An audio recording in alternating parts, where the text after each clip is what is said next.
इस खबर के प्रायोजक हैं पूजा श्री डिटर्जेंट पाउडर व केक।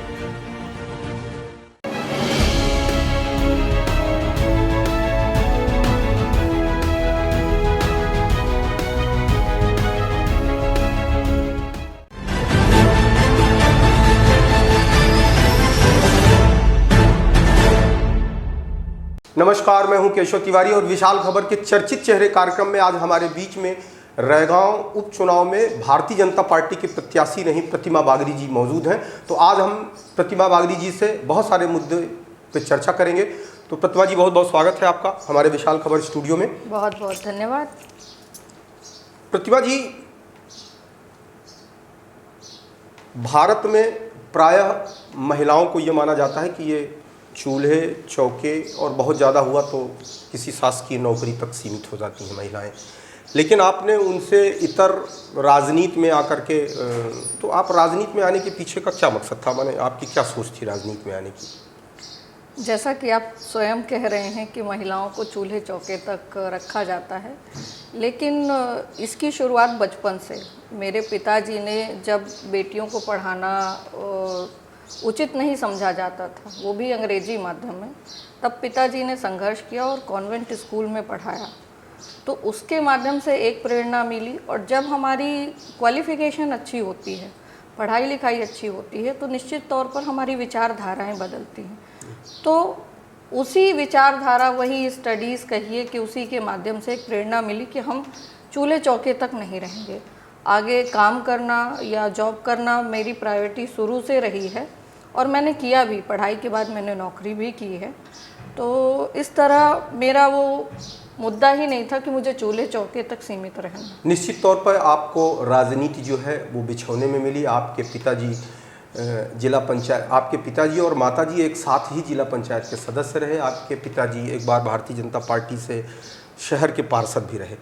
तो निश्चित है कि राजनीति क्या होती है, राजनीति कैसे होती है, लेकिन ये ज़रूरी नहीं है कि जिसके माँ बाप राजनीति में हों उसका ख़ानदान या उसकी औलादें भी राजनीति में आके सफल ही हो जाएं। फिर भी जिस तरीके से आपने सीधे राजनीति में आकर के और रैगांव विधानसभा की टिकट ले ली, ये अपने आप में महत्वपूर्ण था। तो ये रैगांव विधानसभा की टिकट आपको एक बिल्कुल नए चेहरे के रूप में, जिस तरीके से आपको भारतीय जनता पार्टी ने जनता के बीच में सीधे उतारा, आपका कोई बहुत बड़ा ऐसा राजनीतिक संघर्ष नहीं था, लेकिन उसके बाद भी आपको टिकट मिली। तो कैसे मिली वो टिकट? आपकी वो टिकट मिलने की क्या कहानी है? देखिए, आप ही कह रहे हैं कि राजनीतिक पूरा परिवार रहा है।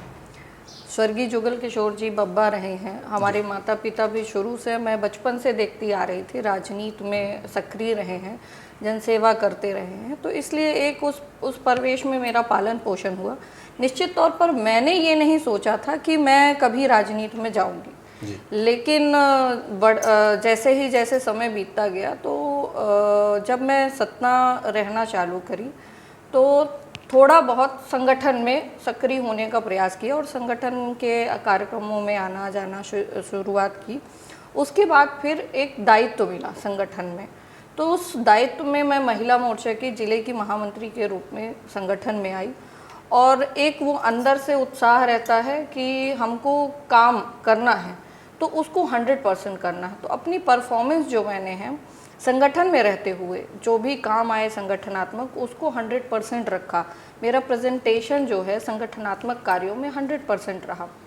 इसी तरह जब मेरा काम अच्छा रहेगा, तो निश्चित तौर पर काम जब आपका अच्छा, तो आपके प्रमोशंस होते हैं। तो मेरे को संगठन के काम देखते हुए आगे जिले की महामंत्री के तौर पे मेरा प्रमोशन हुआ।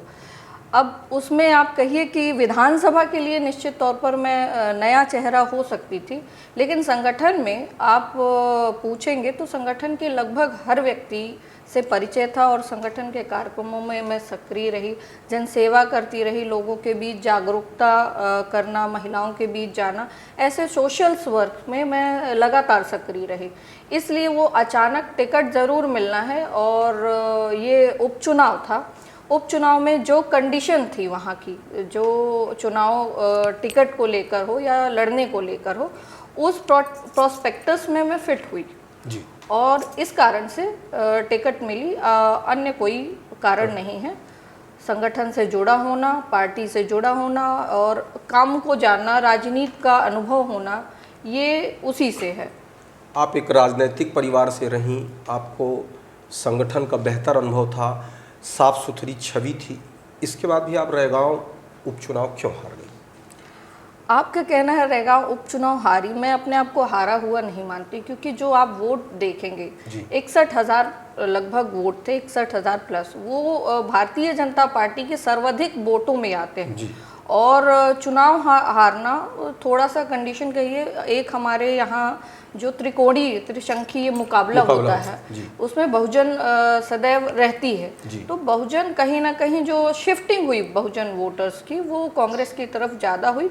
बाकी भारतीय जनता पार्टी का वोट बैंक जो है वो यथास्थित रहा, बल्कि मेरे आने से कोई घटा नहीं कि नया चेहरा होने के कारण बहुत वोट घटे, उसमें सामान्यतः वही स्थिति बनी रही जो पिछली बार विधायक जी को आदरणीय को मिली थी, लगभग उतने ही वोट हमने अर्जित किए। तो कहीं ना कहीं वो हार नहीं है, वो थोड़ी बहुत सी चूक है, तो वो चूक को हम आगे अब संभाल लेंगे। अच्छा, आपको चुनाव हरवाने में किसकी महत्वपूर्ण भूमिका थी? चुनाव हरवाने में किसी की भूमिका नहीं कह सकते हैं, ये हो गया थोड़े बहुत मिसमैनेजमेंट जो थोड़ा बहुत हुआ, और बहुजन का चुनाव ना लड़ना, यही चुनाव हारने के कारण थे, अन्य कोई कारण नहीं था। इस बार क्या लगता है कि आपको टिकट मिलेगी या नहीं मिलेगी? देखिए, मैं अपनी तरफ से तो 100% तैयारी करके रखी हूँ टिकट मिलने की।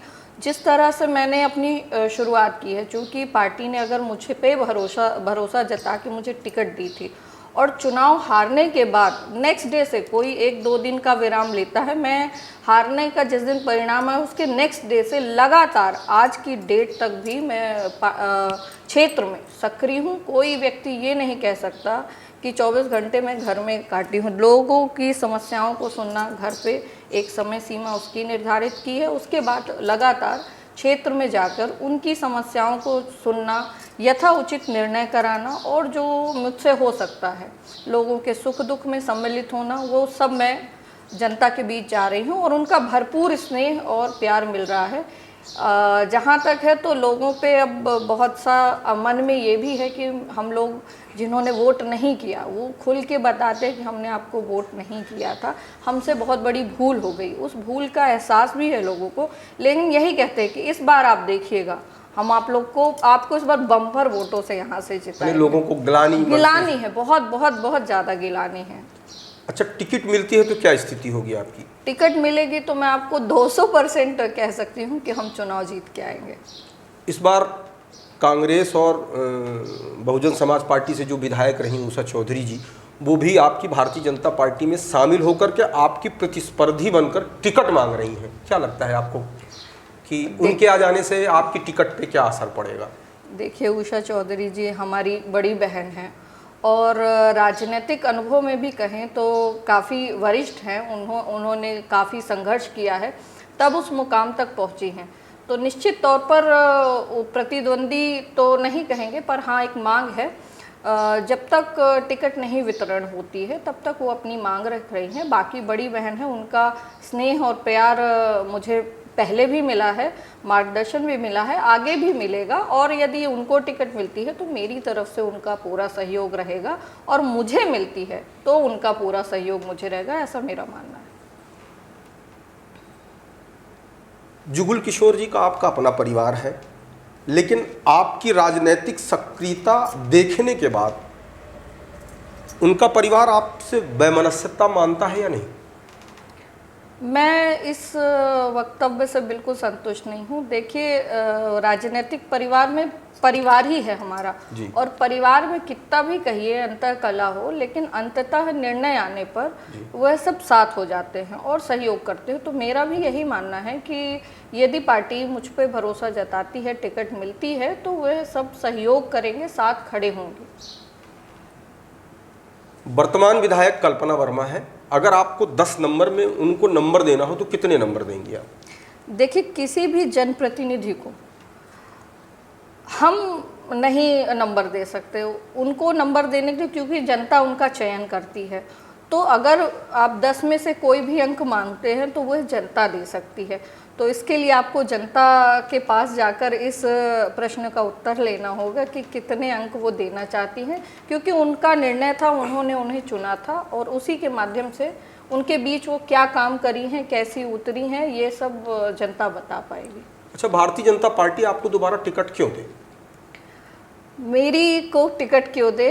क्योंकि देखिए, लगातार मैं सक्रिय हूँ। पिछली बार मेरा पहला चुनाव था, अनुभव नहीं था, लेकिन अनुभव मिलने के बाद लोगों के बीच जाकर अपने लोग बनाना, उनसे सतत संपर्क में रहना और उनके सुख दुख के साथ एक विजनरी जो नेता कहिए कि रैगांव को जो एक पिछड़ापन मिला है, जो उसको एक बहुत पिछड़ी विधानसभा के रूप में जाना चाहता है, मैं चाहती हूं कि मैं उस पिछड़ेपन का जो टैग लगा है रैगांव विधानसभा के ऊपर, उसको हटाऊं। बहुत सी ऐसी चीज़ें हैं जिसको अब अपग्रेड करने की ज़रूरत है। वहाँ नेता की तो ज़रूरत है, लेकिन नेता के साथ साथ एक विजनरी नेता की ज़रूरत है रैगांव विधानसभा की, जो उसको अपग्रेड कर सके। और निश्चित मतलब आपका कहने का आशय ये है कि जो रैगांव विधानसभा के विकास का एक रोड मैप बनाए कि मुझे 5 साल में क्या करना है। बिल्कुल बिल्कुल। तो कहीं ना कहीं आपने ऐसा इस तरीके का एक रैगांव विधानसभा को लेकर के आपने एक रोड मैप तैयार किया है कि यदि आपको विधायक बनने का मौका मिलता है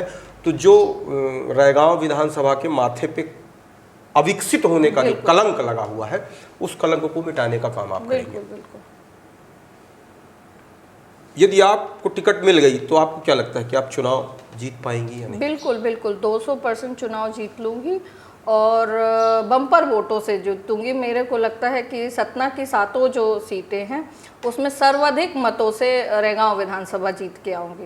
एक बड़ा व्यक्तिगत सवाल है कि जब भारतीय समाज की कोई महिला राजनीति में पुरुष सक्रिय होता है तो महिला को उतनी दिक्कत नहीं होती, क्योंकि महिलाओं का काम ही होता है कि वो चूल्हा चौका और पूरे घर का प्रबंधन करें। लेकिन जब किसी घर की महिला राजनीति करने पे आ जाती है तो घर का जो पूरा प्रबंधन होता है वो बड़ा माने डिस्टर्ब हो जाता है। ऐसे में मतलब कभी ऐसा नहीं हुआ कि माने आप जब राजनीति में सक्रिय हुई तो जो आपके पतिदेव जी हैं उनको अंदर से एक खींच होती होगी, कहाँ से तुम राजनीति में पहुंच गई, छोड़ो ये राजनीति, ख़त्म करो ये, माने बच्चे हमारे पढ़ाई उनकी डिस्टर्ब हो रही है, खाना उनका डिस्टर्ब हो रहा है, माने पूरा घर जो है वो एक धर्मशाला बन के रह गया है राजनीति करने के कारण। तो ऐसी कभी स्थिति निर्मित हुई या नहीं हुई? नहीं, बिल्कुल भी नहीं। निश्चित तौर पर महिला घर की मैनेजर होती हैं और होम गार्ड भी होती हैं, पर हम हस्बैंड वाइफ में इतनी म्यूचुअल अंडरस्टैंडिंग है कि हम दोनों की अंडरस्टैंडिंग के कारण ही मैं यहाँ हूँ। आज अगर मैं आपके पास बैठी हूँ और राजनीति कर रही हूँ, वो भी सक्रिय रूप से कर पा रही हूँ कि मैं दिन में 12-12, 16-16 घंटे में फील्ड में काम कर पा रही हूँ, तो केवल उनके सपोर्ट के कारण है। उसमें उनका वो बच्चों का ध्यान रखना, घर का ध्यान रखना, ये भी करते हैं, साथ में व्यापार का व्यवसाय भी करते हैं। तो इसलिए जब तक उनका सपोर्ट नहीं होगा तो मैं नहीं कर पाऊँगी। तो मुझे उनका 200% सपोर्ट मिलता है, इसलिए मैं आज यहाँ पे बैठकर आपके सामने बात कर रही हूँ और राजनीति कर। एक चीज़ और आती है कि भारतीय समाज में जब पत्नी का नाम बड़ा हो जाता है तो पति के अंदर एक जलन पैदा होती है, कि ईर्ष्या पैदा होती है कि अरे मेरी पत्नी होकर के इनका नाम ज़्यादा हो गया, इनको ज़्यादा लोग पूछते हैं, इनको ज़्यादा तवज्जो देते हैं। तो वो जलन कभी देखने में कभी नहीं। लोग कहते भी हैं, उनको कहा भी है, लोग जो डेफिनेटली एक पुरुषार्थ को चैलेंज करते हैं, पर उस चीज़ को उन्होंने कभी अपने दिमाग में लाया नहीं। एक कहिए कि हम दोनों के बीच की जो अंडरस्टैंडिंग है वो मतलब बिना बोले भी कभी कभी अगर मैं अपसेट हूँ और मन में कुछ चल रहा है तो वो चीज़ वो समझ लेते हैं। तो इतनी अच्छी जब अंडरस्टैंडिंग आपकी होगी तो कोई व्यक्ति उसको डगमगा नहीं सकता। प्रयास लोग करते हैं, कहते हैं, लेकिन उसके कहते हैं ना कि आपको लोग बोलते हैं, लेकिन उसको आप कैसे लेते हैं वो आपके ऊपर डिपेंड करता है। एक व्यक्तिगत सवाल, मेरे एक मित्र हैं भूपाल सिंह, एडवोकेट हैं, हम लोगों ने साथ में ला किया था, तो एक दिन ऐसे चर्चा चल रही तो उन्होंने बताया कि आपकी सासू जी बहुत तेज़ हैं, 20-25 साल पहले वो ट्रैक्टर चलाती थी। तो भारतीय समाज में सास और बहू के झगड़े भी बहुत होते हैं, और जब मैं ये सुनता हूँ कि आपकी सासू जी बहुत तेज़ हैं तो फिर आप सासू जी से कैसे सामंजस्य बैठाती हैं? माने आप चुप हो जाती हैं कि आप इतनी तेज हैं कि फिर वो चुप हो जाती हैं? दोनों में क्या स्थिति बनती है? ऐसा नहीं है। निश्चित तौर पर बड़ी हैं, वरिष्ठ हैं, तेज हैं और उनका अपना अनुभव है, अपनी संघर्ष में उनका जीवन रहा है। ट्रैक्टर चलाना कोई आम बात नहीं है और यदि किसी महिला ने ट्रैक्टर चलाया है आज से 20 से 25 साल पहले तो निश्चित तौर पर कोई ना कोई मजबूरी रही होगी। वह अकेली लेडी हैं जिन्होंने अपने बच्चों का पालन पोषण अकेले किया, क्योंकि बहुत कम उम्र में पिता का, हमारे श्रीमान जी के स्वर्गवास हो गया था, हमारे ससुर साहब का, तो उन्होंने अकेले दम पे बच्चों को पाला है और संस्कार भी दिए हैं। तो ये जो आपको सुनने को मिला है ट्रैक्टर चलाना, गाड़ी चलाना, ये सिर्फ कहते हैं ना कि जब आप किसी पे डिपेंड नहीं रहना चाहते तो वो एक इंडिपेंडेंट लेडी के तौर पर आई हैं, बहुत बोल्ड लेडी हैं। हाँ, मतलब एक मजबूत दृढ़ संकल्प है। हाँ बिल्कुल। तो उन्होंने अपने बच्चों को पालन पोषण किया, इसलिए वह हर प्रकार से मजबूती से आगे आई हैं। तो बहुत बहुत धन्यवाद प्रतिमा जी, आप हमारे स्टूडियो आई और आपने हमसे चर्चा की, जिससे हमारे दर्शकों के बीच में ये मैसेज गया कि आप राजनीति में हार कर भी जीतने का जोश जुनून जज्बा रखती हैं। बहुत बहुत धन्यवाद। सभी दर्शकों को मेरा सादर प्रणाम।